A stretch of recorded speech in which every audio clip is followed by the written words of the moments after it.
Hi friends, welcome to my YouTube channel. ఈరోజు మా ఇంటి దగ్గర చెట్టు మీద బొప్పాయి కాయలు కోస్తున్నాం. చూసారు కదా ఎన్ని కాయలు కాసాయో. దీనికి బాగా ఏరువేసి రోజు నీళ్ళు పడతాం, దానివల్ల ఎన్ని కాయలు కాసాయి. బయట కొన్నవైతే అస్సలు టేస్ట్ ఉండవు. ఇవి ఇంటి దగ్గర కదా, చాలా స్వీట్ ఎక్కువ ఉంటుంది, చాలా బాగుంటుంది. పెద్ద పెద్ద కాయలు చూసారు కదా మా తమ్ముడు దీన్ని కోయడానికి పాపం మా ఇంటి దగ్గర బాత్రూమ్ పైకి కోస్తున్నారు. 2 కాయలు అయితే కోసేసారు. పెద్ద పెద్ద ఇంకా ఉన్నాయి కానీ అసలు అవి పండలేదు, చాలా ఉన్నాయి. చూసారు కదా, అదిగోండి పక్కన బీరపొద కూడా ఉంది, దానికి కూడా చాలా పిందెలు ఉన్నాయి. మొత్తం నీట్గా కడిగేసేసి పైన తొక్క మొత్తం తీసేసుకొని తినేద్దాం.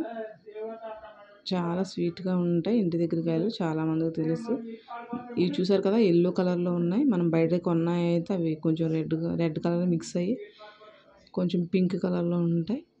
ఇవి చూసారు కదా ప్యూర్ ఎల్లో కలర్లో ఉన్నాయి, ఇంటి దగ్గర కదా. స్వీట్ కూడా చాలా బాగుంది. చూసారు కదా లోపల గింజలు ఎలా ఉన్నాయో. ఈ గింజలు మనం ఎండబెట్టుకొని వేసుకుంటే మొక్కలు కూడా వచ్చేస్తాయి మనకి, బొప్పాయి మొక్కలు. చూసారు కదా ఎన్ని గింజలు ఉన్నాయి. చాలా ఒక్కొక్క దాంట్లో ఉంటాయి, ఒక్కొక్క దాంట్లో ఉండవు. దీంట్లో అయితే ఎక్కువగానే వచ్చేసాయి. నీట్గా కడిగేసుకొని ముక్కలు కట్ చేసేసుకుందాము.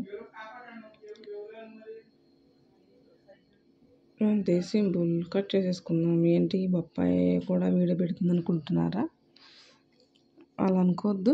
చూడండి, సబ్స్క్రైబ్ చేసుకోండి ప్లీజ్. మా తమ్ముడిని ఒక ముక్క తిని టేస్ట్ ఎలా ఉందో అడుగుదాం. ఎలా ఉంది చూసారు కదా, చాలా బాగుంది అంటున్నాడు. స్వీట్ కూడా చాలా ఉన్నాయి. బయట కొన్నాయి అయితే అస్సలు బాగో, ఇవి చాలా బాగుంటాయి.